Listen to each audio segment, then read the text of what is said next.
Imagina o seguinte cenário, gente. Tipo, uma pessoa é trancada dentro de um resort 5 estrelas. Nossa, um resort. Pois é, mas ouve só. A cama é, assim, a mais macia do mundo. A temperatura é sempre perfeita, não tem nenhuma ameaça lá fora, nenhum boleto pra pagar, sabe? Aham.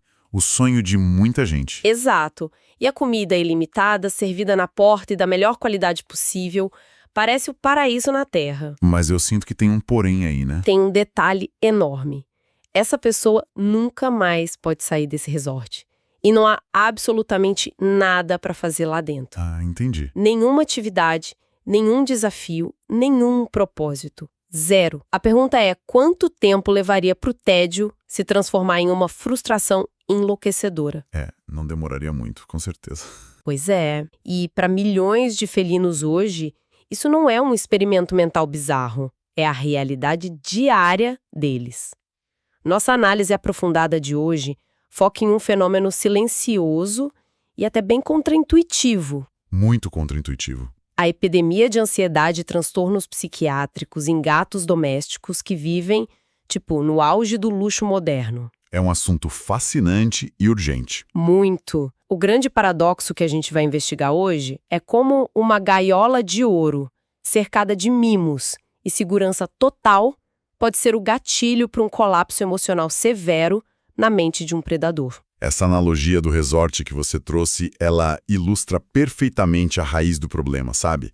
Porque ela foca na desconexão entre o ambiente e a biologia do animal. Aham. Quando a gente analisa a literatura clínica veterinária atual, fica muito claro que não estamos lidando com um déficit de amor. Não é falta de carinho, né? De jeito nenhum. Não é falta de cuidado por parte das famílias. O ponto cego aí está na evolução da espécie mesmo. Como assim? Na evolução? É que o gato doméstico, bem diferente do cão, ele passou por um processo de domesticação muito mais brando ao longo dos milênios. Ah, faz sentido. Eles meio que se domesticaram sozinhos, né? Exato. Ele ainda carrega o software mental e o hardware físico, digamos assim, de um caçador de topo de cadeia de pequeno porte. Um mini predador dentro de casa. Totalmente. E a biologia de um felino exige que ele execute uma sequência diária muito, mas muito específica para se sentir equilibrado. Que seria o quê, por exemplo? Bom, ele precisa patrulhar o território, rastrear, espreitar, dar o bote, matar a presa, comer e só depois se limpar para dormir. Nossa, é todo um ritual, né? É um circuito fechado e quando a gente coloca esse software complexo para rodar em um apartamento de 60 metros quadrados, Onde a comida já vem morta num pote de cerâmica. né? Pois é. E o território nunca muda, nada de novo acontece, aí o sistema entra em pane. O estresse vai se acumulando porque o animal está fisiologicamente preparado para um trabalho que ele nunca tem a oportunidade de executar. É tipo ter um carro de Fórmula 1 e só poder dirigir ele dentro da garagem a 10 km por hora. Nossa, perfeita comparação. O motor vai inevitavelmente dar problema uma hora ou outra. Vai fundir o motor. E se a causa primária é essa incompatibilidade brutal entre o instinto e o ambiente ultra restrito, a próxima peça do nosso quebra-cabeça é entender como essa panela de pressão apita. É aí que a coisa complica para a maioria das famílias. Sim, porque cruzando os dados das nossas fontes de hoje, o grande perigo é que os humanos são péssimos em ler os sinais de que o gato está sofrendo, sabe? Rola uma banalização gigantesca dos sintomas. O que ocorre na prática é uma falha de tradução mesmo. A ansiedade felina acaba se mascarando de comportamentos que nós achamos apenas peculiares. A gente acha que é só o jeitinho do gato. Exatamente. Nos estádios iniciais, os sinais são bem leves e representam uma mudança sutil no padrão normal daquele indivíduo. Dá um exemplo para quem nos acompanha conseguir visualizar isso. Claro, pensa num gato que começa a vocalizar de forma excessiva, fica miando para as paredes sem motivo aparente. Uhum. O famoso gato falante. Pois é. Ou então um animal que sempre foi super sociável e gradativamente passa a maior parte do dia escondido em lugares inacessíveis. Tipo no fundo do guarda-roupa, debaixo da cama. Isso. Outro sinal clínico clássico é a hiperestesia, que é uma intolerância súbita ao toque. Nossa, como funciona isso? É aquele gato que adorava dormir no colo e de repente reage com uma irritação extrema se alguém tenta fazer um carinho nas costas dele. Ah, ele dá aquele pulo ou até dá um tapa? Exato. O sistema nervoso central dele já está começando a operar em estado de alerta contínuo. O gatilho mental já está armado ali, né? E o que me chamou muito a atenção na nossa pesquisa para o episódio de hoje é que quando esses sinais leves são ignorados, a situação evolui para fobias que, assim, beiram o absurdo. Sim, chegam a níveis muito graves. Tem casos clínicos de gatos que desenvolvem um pavor paralisante de coisas completamente inofensivas. Um medo irracional de uma visita que acabou de sentar no sofá, sabe? Ou terror de um barulho comum. Sim, terror absoluto de um barulho de liquidificador que ele já ouviu 100 vezes na vida. Ou pânico de uma sombra, de um movimento brusco. E a tendência de quem observa é dar risada e dizer, nossa, como ele é medroso e fofinho. As pessoas romantizam, mas a neurociência explica que o cérebro desse animal perdeu a capacidade de diferenciar o que é uma ameaça real do que é apenas a rotina da casa, não é isso? A amígdala cerebral meio que sequestra o comportamento dele. Exatamente isso. É uma hipervigilância crônica. E isso é um dos sintomas mais exaustivos para a biologia do animal, porque o corpo dele passa a ficar constantemente banhado em cortisol. Que é o hormônio do estresse. Sim, ele vive esperando um ataque que nunca vem. Nossa, deve ser desesperador. É muito desgastante. E se essa energia de defesa e frustração não encontra uma válvula de escape natural, ela frequentemente transborda para o sintoma que mais assusta as famílias. Que é a agressividade, imagino. A agressividade, exatamente. Temos relatos constantes nas clínicas de gatos que começam a emboscar as pessoas da casa, sabe? Mordendo calcanhares de quem passa. Ou atacando violentamente outros animais que vivem lá também. Sim, animais com os quais eles conviviam em paz há anos. De repente viram alvo. Deixa eu fazer o papel do advogado do diabo aqui um minutinho, porque muita gente que convive com animais e tá ouvindo a gente agora deve ter essa dúvida. Pode falar. Morder, arranhar, dar o bote, usar as garras. Tipo, não é exatamente esse o pacote de fábrica de um predador? As pessoas não têm uma certa razão lógica ao pensar que um gato agressivo está apenas exercendo a natureza dele. É um mini tigre, afinal de contas. Olha, essa é uma dedução super comum, mas ela parte de uma premissa biologicamente incorreta. Jura? Explica melhor. O predador usa suas armas contra a sua presa para garantir a sobrevivência, ou contra um invasor que realmente ameace o território dele. Ele não ataca a própria família. De forma alguma. Ele não desperdiça energia vital, nem se coloca em risco desnecessário, atacando membros do seu próprio grupo social primário. Então, quando o gato ataca o dono, algo quebrou ali. Exatamente. Quando um gato passa a atacar os humanos que o alimentam, ou, sei lá, a fêmea canina com a qual ele dorme junto desde filhote, a agressividade deixou de ser um instinto de caça. Virou outra coisa. Tornou-se um sintoma claro de colapso. O limiar de tolerância neurológica dele se rompeu, entende? A agressividade passa a ser a única forma que aquele cérebro adoecido encontra para externalizar uma ansiedade insuportável. Nossa, faz todo sentido quando você coloca dessa forma. Ele não tá caçando a família, ele tá em curto-circuito real. É um pedido de socorro, no fim das contas. E se a agressividade é a forma de externalizar esse colapso, as nossas fontes mostram que existe um outro caminho, talvez até mais perigoso, onde o gato internaliza o problema, né? Sim, a internalização é um perigo silencioso. E ele faz isso através de um comportamento que, assim, a internet simplesmente adora romantizar e transformar em meme, que é o excesso de alimentação. A figura cômica do gato obeso, sabe? O famoso gato guloso que derruba o pote de ração. Essa romantização da obesidade felina é sem dúvida um dos maiores obstáculos no diagnóstico de transtornos psiquiátricos na veterinária moderna. Porque ninguém acha que é doença, acham que é fofura. Pois é, um felino saudável vivendo em um ambiente que supra as necessidades físicas e mentais dele tem uma capacidade inata e muito refinada de autorregulação calórica. Ele sabe a hora de parar. Ele sabe. Ele se alimenta de forma fracionada ao longo do dia, consumindo só a energia necessária para manter a homeostase dele. Tá, e quando isso desanda?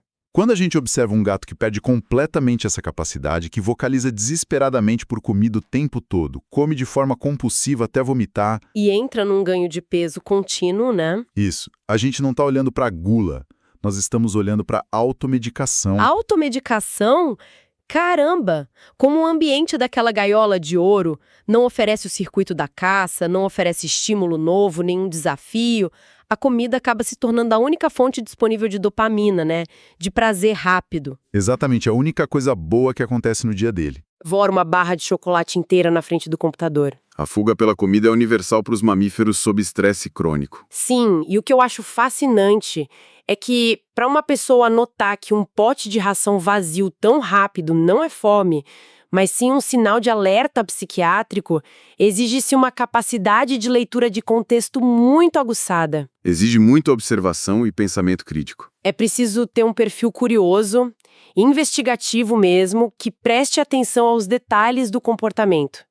E quem gosta de gato geralmente tem esse perfil mais criativo, inteligente e envolvido com leitura, que analisa o ambiente de forma crítica, sabe? Com certeza, é um perfil bem analítico. Inclusive, esse perfil focado em entender os porquês das coisas combina muito com estudar para concursos e provas, inclusive vestibular, concurso público, concurso militar, OAB e residência médica. Se você, estudante, quer se preparar de verdade, entra agora em medcob.com.br, baixa o app e aproveita o maior banco de questões do Brasil com provas anteriores de todas as instituições, questões comentadas, resumos práticos, aulas completas e flashcards prontos para revisar onde quiser. Exatamente. E assim como os estudos exigem preparação e método, ajudar um gato com ansiedade exige que o tutor meio que estude o ambiente do animal também. Muito bem colocado. É preciso analisar o que está falhando nessa rotina, porque a obesidade que a gente mencionou cria uma armadilha biológica terrível para eles. Virando uma bola de neve, né? Exato. O excesso de peso causa inflamação articular crônica e dor sistêmica. E um gato com dor se move menos, caça menos, brinca menos e, consequentemente, fica ainda mais entediado e ansioso. E aí a ansiedade faz ele comer mais. E a ansiedade o faz comer mais, piorando a obesidade. O tutor precisa analisar esse ciclo vicioso e entender de uma vez por todas que o pote de ração não é carinho, é um sintoma da falta de opções naquele ambiente. Nossa, é uma bola de neve fisiológica e psicológica das grandes. Então, digamos que a família adote essa postura investigativa, né? Começa a mapear o dia a dia da casa e logo de cara se depara com a principal objeção de todas. Qual seria? Pelos relatos clínicos, é muito comum as pessoas lerem sobre esses transtornos todos e pensarem tipo, isso não se aplica ao meu animal. Hoje de manhã ele estava brincando loucamente com uma pena e à noite ele dorme no meu colo ronronando bem alto. A famosa negação baseada em recortes do dia. Pois é, fica a dúvida no ar se o gato demonstra momentos claros de relaxamento, de prazer. Isso não descartaria o diagnóstico de uma ansiedade crônica. Olha, descartar a doença por causa de momentos de alegria é uma incompreensão fundamental de como a saúde mental funciona, seja em qual espécie for. Verdade. Ninguém é ansioso o tempo todo. Exato. A ansiedade não é um interruptor que fica ligado na posição máxima 24 horas por dia. O cérebro não suportaria tamanha carga metabólica. Ia fundir. Ia. Emoções oscilam. Portanto, um animal com um quadro de ansiedade severo ou mesmo depressão, ele ainda vai ter picos de ocitocina ao interagir com o humano que ele confia, ele ainda vai ronronar e ainda pode dormir profundamente em alguns momentos do dia. Então, brincar um pouco não anula o problema maior. De jeito nenhum. A presença de comportamentos normais não anula a existência do transtorno. A diferença diagnóstica mesmo está na frequência e na intensidade dos estados negativos. Entendi. O indivíduo saudável transita entre a neutralidade e o bem-estar tranquilamente. O indivíduo ansioso é constantemente arrastado de volta para um estado basal de alerta, de tensão e de frustração. Eu gosto muito da teoria do copo cheio para explicar essa dinâmica, porque se a gente fizer um paralelo com a vida humana moderna, a ficha cai na hora para quem está ouvindo. É uma ótima analogia. Conta aí. Pensa num dia típico de trabalho, gente. A pessoa acorda e o sapato novo está machucando o pé. Desconforto número 1. Certo? Aham, já começa mal. Depois o trânsito tá terrível e a pessoa perde aquela reunião super importante. Desconforto número 2. Aí o almoço estava ruim, volta para casa com fome, tem uma pequena discussão com o porteiro e quando finalmente senta para relaxar no sofá, a internet cai. Nossa, o caos completo. Isoladamente, Nenhuma dessas coisas é uma tragédia absoluta, sabe? Mas o acúmulo desses microestressores vai gotejando no seu corpo emocional até que só por causa da internet caindo, a pessoa tem um colapso e começa a chorar ou gritar. O copo simplesmente transbordou. O mecanismo é idêntico no cérebro felino. Idêntico. Sim. Sim, a ansiedade raramente nasce de um grande trauma singular, tipo um acidente ou um ataque de outro animal. Ela é caracteristicamente multifatorial. E mapear o dia de um gato em um ambiente monótono é literalmente ver esse copo encher gota a gota. Dá um exemplo de como seria esse copo enchendo para o gato, então. Bom, pela manhã, o pico hormonal ditou que ele precisava patrulhar o seu território. Mas as portas dos quartos estavam todas fechadas. Primeira gota no copo. Isso. À tarde, um cheiro estranho de outro animal veio pela fresta da janela, mas ele não tem para onde fugir, nem como investigar aquilo, se sentindo completamente encurralado. Segunda gota. No início da noite, o instinto exigiu que ele fizesse toda aquela sequência de caça que a gente falou, mas só havia ração estática no pote. Terceira gota e o copo vai só enchendo. E para nossa audiência que está achando fascinante compreender os bastidores da psicologia e da biologia animal dessa forma, não deixe de curtir e se inscrever no nosso canal agora. Assim garantimos que as nossas próximas análises continuem chegando com profundidade para todo mundo. Muito importante esse apoio, com certeza. E, bom, voltando para o copo que está transbordando... Sim, esse acúmulo invisível é impressionante. E pensando no impacto desse copo cheio na biologia deles, as pesquisas apontam que um dos primeiros sistemas a entrar em colapso total é o padrão de sono deles, né? O sono é o primeiro a sofrer as consequências, sem dúvida. A gente tem o costume de achar que gato dorme muito de dia porque é um ser da noite. Mas a biologia não é bem essa, certo? Eles não são corujas. Não de forma alguma. A fisiologia do gato doméstico é moldada para torná-lo um animal crepuscular. Crepuscular, olha só. O que isso significa na prática? Significa que todo o sistema endócrino dele está programado para disparar picos de adrenalina, agilidade e cognição extrema em 2 momentos bem específicos do dia. Que seriam quais? Ao amanhecer e ao entardecer. Ah, entendi.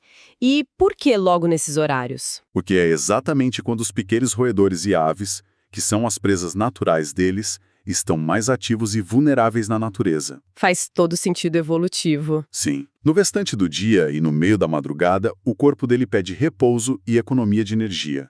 Ele deveria estar descansando. Mas a ansiedade bagunça tudo isso. Totalmente.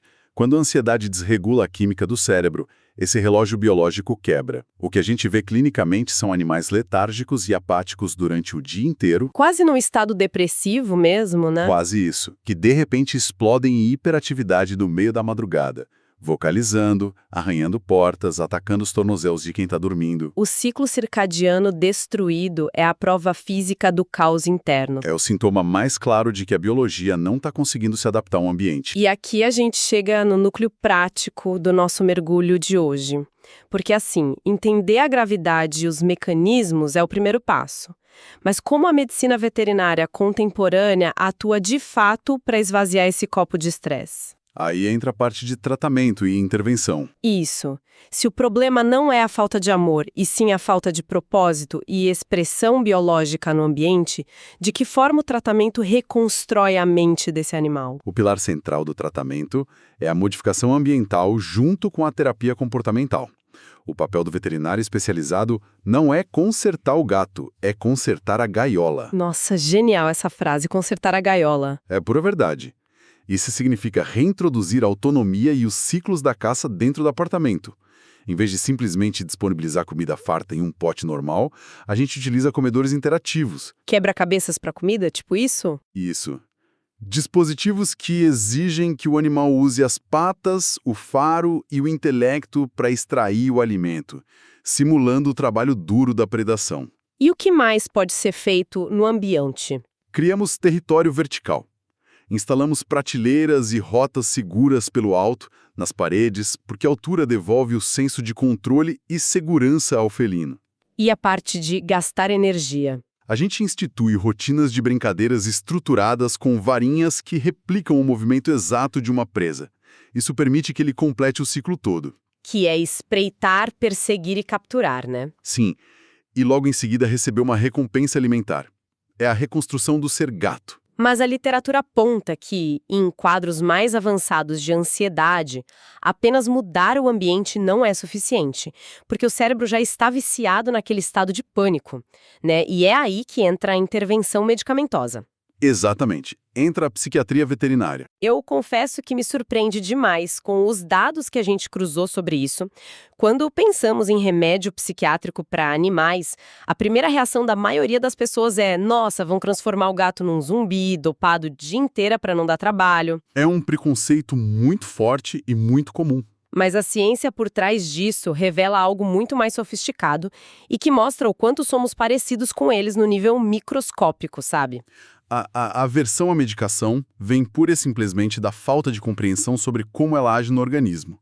A biologia nos mostra que a arquitetura neuroquímica do cérebro de um gato é assustadoramente semelhante à de um ser humano. É quase igual lá dentro. Quase igual. As moléculas que regulam o humor, o medo, o sistema de recompensa e o relaxamento neles são exatamente as mesmas que operam em nós. Que moléculas são essas? Serotonina, dopamina, noradrenalina, o sistema inibitório GABA. A maquinaria é essencialmente idêntica. Caramba! Portanto, quando o cérebro felino entra em colapso crônico de ansiedade, as vias químicas que se esgotam ou entram em curto-circuito são as mesmas de um cérebro humano em pânico. E isso significa que os remédios também podem ser os mesmos? Exatamente.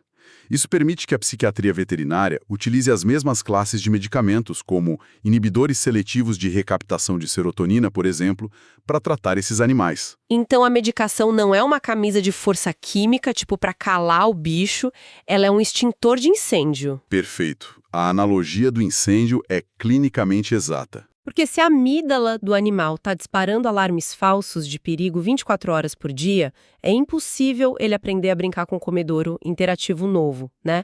A casa está pegando fogo na cabeça dele e o remédio entra para apagar esse incêndio químico para que a reforma estrutural, que a terapia comportamental possa finalmente acontecer. Exatamente isso. A função do medicamento prescrito pelo veterinário é criar espaço mental. Espaço mental, gostei disso. É reduzir o ruído do medo para que o animal consiga perceber que o ambiente modificado agora é seguro e é interessante. E a ciência já provou que essas medicações, quando usadas em dosagens muito específicas para a espécie e acompanhadas rigorosamente por profissionais qualificados, são altamente seguras. E elas causam dependência. Não, elas não criam dependência química. No gato não tem o objetivo de dopar ou sedar em nenhum momento. E os efeitos colaterais são monitoráveis e irreversíveis. O objetivo final é sempre dar ao animal a oportunidade de reaprender a viver. Curar a obesidade através do emagrecimento funcional, restabelecer aquele sono que estava bagunçado. Sim, em muitos casos, a medicação atua apenas como uma ponte, e após meses de terapia bem-sucedida em casa, ela pode ser descontinuada pelo veterinário. Saber que o medo paralisante e a automedicação através da comida podem ser revertidos com ciência sólida e sem nenhum misticismo traz um alívio enorme para tantas famílias que sofrem junto com seus animais, sabe? E caminhando já para a nossa conclusão de hoje, o que fica cristalino dessa análise aprofundada de milhares de dados clínicos é que o sentimento de culpa de quem montou a tal da gaiola de ouro na melhor das intenções é totalmente inútil. A culpa não salva o animal, né? O impulso de oferecer proteção máxima contra as ruas, de dar o melhor alimento do mercado e de encher o ambiente de caminhas macias vem do amor mais puro que existe. Ninguém faz isso por mal. Jamais. A falha nunca esteve na intenção. Esteve na ausência de conhecimento mesmo, de entender a evolução da espécie. Amor sem a compreensão técnica da biologia muitas vezes acaba se tornando sufocante. Sufoca os instintos deles. Sim. O segredo para uma convivência realmente harmoniosa é aliar a vontade enorme de cuidar com respeito profundo pela natureza predatória daquele animal. O sucesso está em permitir que o gato possa se expressar como espécie, com muita segurança, claro, mas com desafios reais que mantenham a mente dele afiada e saudável. O verdadeiro afeto só funciona de verdade quando ele é guiado por conhecimento. Não basta só amar, é preciso saber como a mente do outro funciona. É uma parceria de vida, né? Com certeza. E isso nos leva a uma reflexão final que é simplesmente inevitável quando a gente olha para todos esses dados biológicos e traços paralelos. Se o ambiente moderno, hermeticamente fechado, climatizado, ultrasseguro, luxuoso, livre de predadores e onde a comida chega rápido por um aplicativo, está privando esses pequenos caçadores de seus instintos evolutivos ao ponto de causar uma epidemia de ansiedade paralisante e obesidade neles. É uma provocação e tanto. Pois é. O que será que o nosso próprio estilo de vida moderno, incrivelmente sedentário, isolado atrás de telas brilhantes e confinado nas nossas próprias gaiolas de ouro urbanas, está fazendo, em absoluto silêncio com a química do nosso próprio cérebro humano? Fica a provocação para quem nos acompanha. Até a nossa próxima investigação.